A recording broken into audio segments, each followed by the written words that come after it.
거기에 44쪽에 2번에 밑으로 내려왔더니 효력 규정과 단속 규정 나오잖아, 또. 그래서 거기다가, 메모에, 그 왼쪽에다가 효력 규정과 단속 규정에.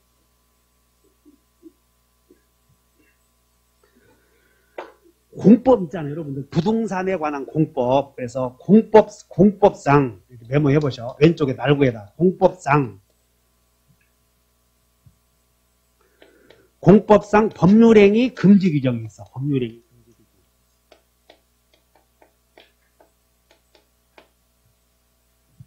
공법상 법률행위 금지 규정이 있다고. 그러면 일단 부동산 여러분 세법은 등기법은 중개사법은 국가 말 안 듣는 사람을 잡아서 족치려고 만든 법이야.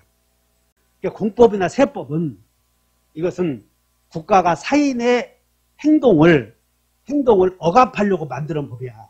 그러므로 여기는 공법은 전부 지켜야 되겠어, 안 지켜야 되겠어? 강행법규 또는 강행규정이야, 공법은 전부. 그런데 여러분들 부동산 등기법은 공법이잖아. 근데 그 부동산 등기법에 갑과 을이 토지를 팔고 이렇게 병에게 팔아서 이런 게 있어. 등기를 하려거든 1번 갑에게서 2번 을에게서 3번 병에 이렇게 해야 양도소득세, 취득세 다 부담한다고. 근데 두 사람이 이렇게 중간을 건너뛰고 등기하기로 합의해버리면 이것을 부동산 등기법상 중간 생략 등기 금지 규정이다 이렇게 나와. 그럼 여기에 부동산 등기법상 중간 생략 등기 합의가 법률행위라고. 다시 한다. 부동산 등기 특별조치법에 의하면 누구든지 중간을 생략하고 등기해서는 안 된다라는 금지 규정이 있다니까. 그러면 세 사람이 중간을 생략하고 등기하기로는 합의를 해, 법률행위를. 그 법률행위가 유효냐 무효냐 지금 그거 배우려고 그래. 그래서 여기에 부동산 공법은 전부 무슨 규정이야? 근데 여기에 행위 금지 규정이 다시 두 가지로 나누어진다. 행위 금지 규정이. 하나는 여러분들 효력 규정과 다른 하나는 단속 규정으로 나누어져. 그러므로 우리 민법은 효력 규정이나 단속 규정이나 이렇게 구분할 필요가 없어, 민법은. 근데 공법만 이렇게 구별해 준다는 것이야. 왜 그러냐면 공법을 위반한 법률행위를 했으니까. 그럼 여기서 공법상 법률행위 금지 규정이 있는데 이 효력 규정은 위반 시 무효가 돼. 단속 규정은 위반 시 유효가 된다고, 유효. 이렇게만 써놓고 그러면 대부분 우리는 부동산 거래와 관련된 공부를 하니까 토지 부동산 처분 시 그냥 듣고만 말아. 부동산 처분 시 관청의 허가를 요하는 규정이 있어. 부동산 처분 시 다시 한번 부동산 처분 시 관청의 허가 없이 매매를 해서는 안 된다라는 금지 규정이 있다고. 그럼 부동산 처분 시 허가를 받고 매매해야 된다 했는데 허가 안 받고 매매했겠지. 그럼 그 규정은 무효가 된다는 것이야. 그러나 동산 처분 시 허가를 요하는 규정은 무슨 규정이야? 단속 규정. 동산은 싸잖아. 음식물을 판매하려거든. 과거에 요식업 해보신 분 손들어봐. 요식업, 식당. 학원은 강의를 하려거든. 아무나 하는 거요. 허가를 받고 해야 돼요. 그 허가를 받고 해야지. 근데 허가를 받으려거든. 여기 학원 하려거든. 대학 나와야 돼. 안 나와도 돼. 아무나 해도 돼. 중개사 아무나 하는 거요. 엄격한 자격 요건을 갖춰야 돼. 중개사 아무나 못 온다니까. 한 3년 떨어져 봐야 알겠네 또 이거. 그래서 엄격한 자격 요건을 갖춘 자에게 영업을 하도록 허용하는 규정은 강행규정이야. 그러므로 중개사법은 다 강행규정이다 하시면 돼. 그래서 중개사법을 위반하고 중개행위를 하는 것은 다 무효가 돼버려. 다만 중개사법에서도 고객이 중개인에게 의뢰했을 때 그 고객과 직접 거래하는 행위 있지? 그것 하나만 단속 규정이야. 괜한 얘기 했다. 그러면 이렇게 알면 돼. 효력 규정을 위반하면 유효, 무효? 무효. 단속 규정을 위반하면 유효인데 우리는 단속 규정이 그냥 3개만 알면 돼. 전매 금지 규정. 단속 규정이 뭐? 여러분들은 자, 그 45페이지에 44페이지에 밑에 단속 규정 나오나? 거기다가 단속 규정 오른쪽에다가 전매 금지 규정 그리고 전매 금지 규정과 중개사 직접 거래 위반한 행위. 중개사가 고객과 고객이 의뢰한 것에 대해 직접 거래해야 돼. 직접 거래해서는 안 돼. 중개사가 중개사에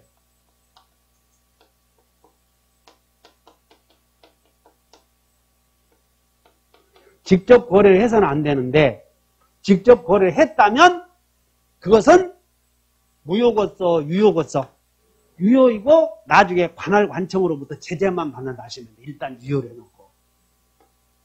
이해가셨나? 그래서 우리 시험에서 단속 규정 물어보면 자 어디 보자. 갑의 토지를 을에게 팔고 을에게 병에게 팔았어. 그럼 자 부동산 등기 특별조치법상 미등기 전매 금지 규정이 나왔어. 미등기 전매 금지. 그러면 미등기 전매 금지 규정이 있는데 등기 않고 이렇게 팔았어 전매. 이 을이 이렇게 파는 걸 전매라고 하고 여기 매매를 매매라고. 매매, 전매, 전전매, 전전전매. 딱 전자 붙이면 돼. 이제 그 뒤로부터는. 앞에를 매매, 뒤에를 전매. 앞에를 임대차, 뒤에를 전대차 딱 붙이는 거라고. 그러면 여기서 매매해서 이렇게 팔려거든. 등기해서 팔아야 돼.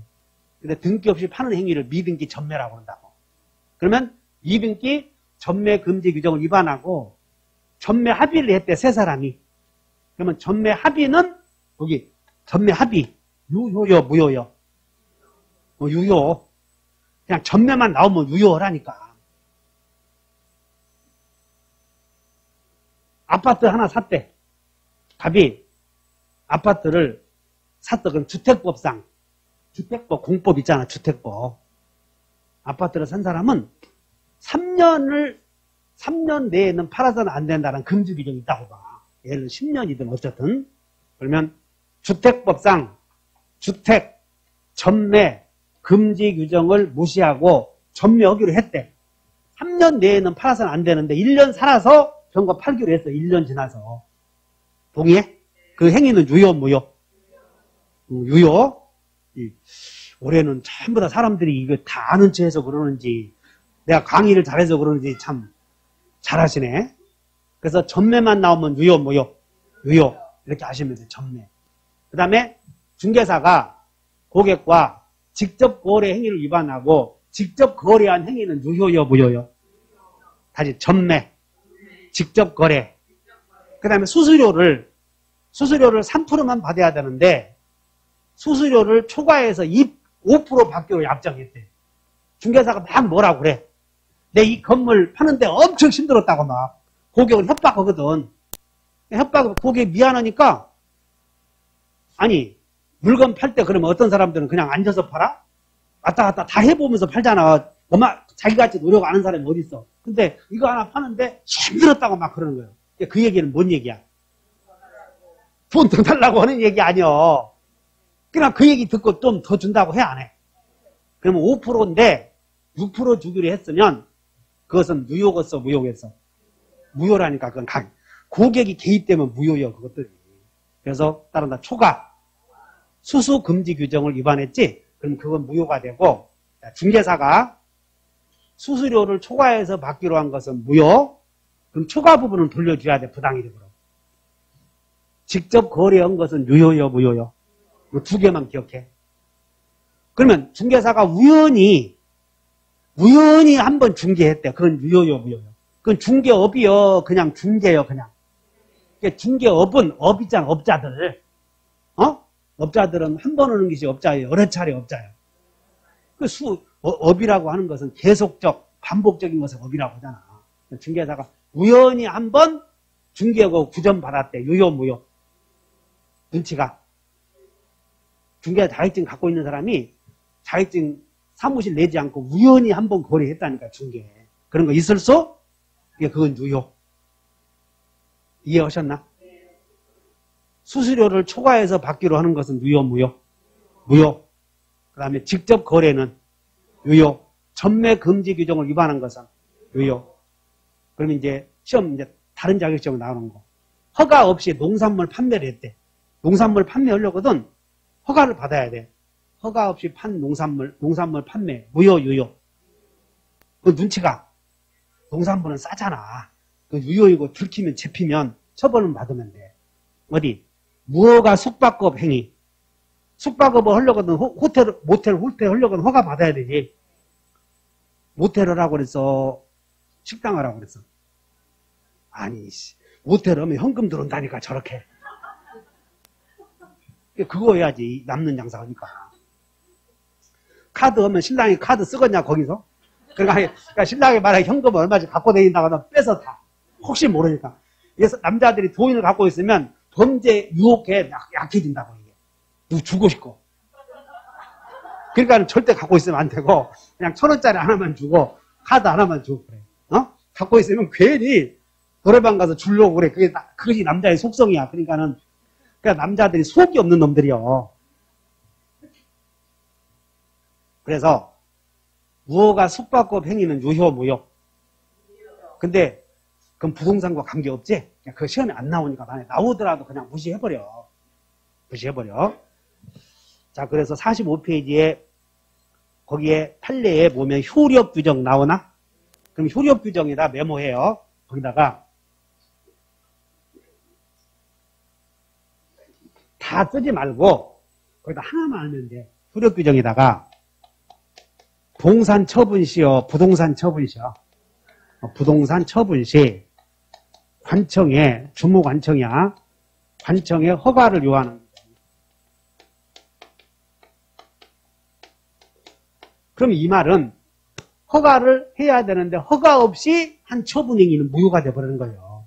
그래서 이것은 효력규정이다 하시면 돼요. 효력규정이다.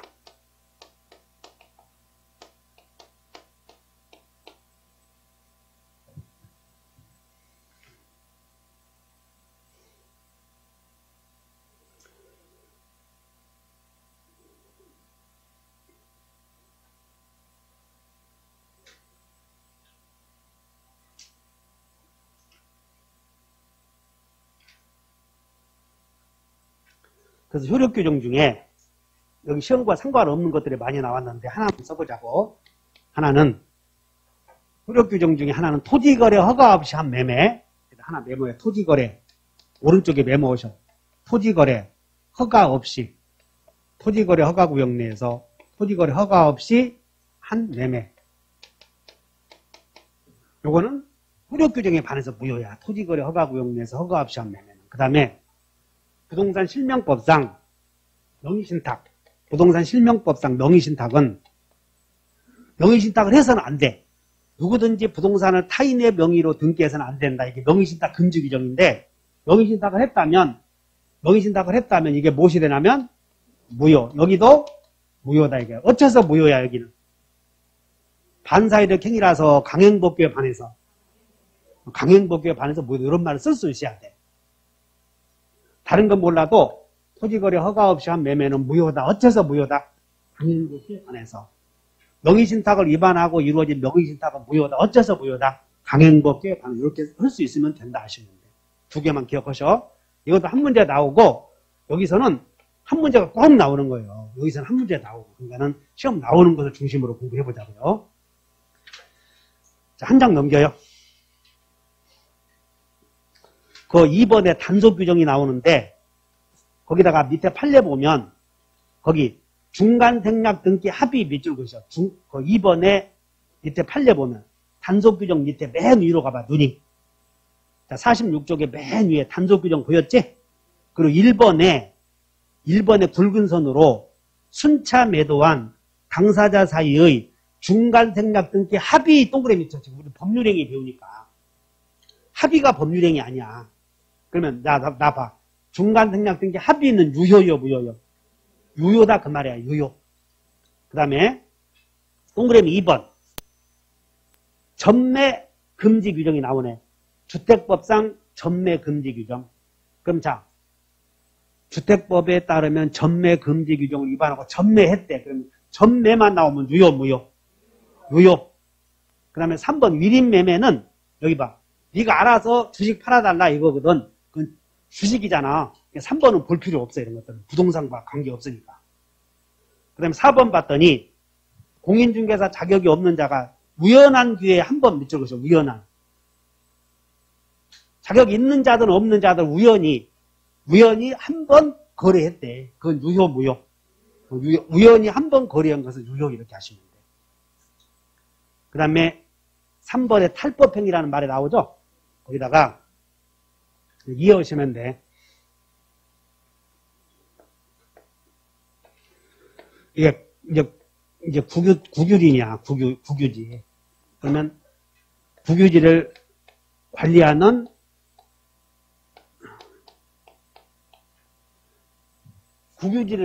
직원은, 우리 국유지를 관리하는 직원들은 그 국유지를 자기 이름으로 사서는 안 돼. 지금 갑이, 이 땅이 X 토지가 국유지인데 이 갑이 이 국유지를 관리하는 직원이야. 토지공사 뭐 직원이라고 봐. 근데 관리하는 직원은 국유지를 자기 이름으로 사서는 돼, 안 돼? 안 돼. 왜냐하면 투기하니까. 근데 이 사람이, 갑이 국유지를 자기 이름으로 안 사고 형부 이름으로 사, 형부. 그러면 지 이름으로 사나, 형부 이름으로 사나 비슷하잖아. 근데 자기 이름으로 사서는 안 된다고 하는 법규가 있는데 그 법규를 피해서 형부 이름으로 샀지? 이런 걸 탈법행위라고 그래. 그냥 오른쪽에 메모해. 강행법규를 간접적으로 위반했다. 이런 말을 써. 강행법규를 직접 위반, 간접 위반. 간접적으로 위반했다.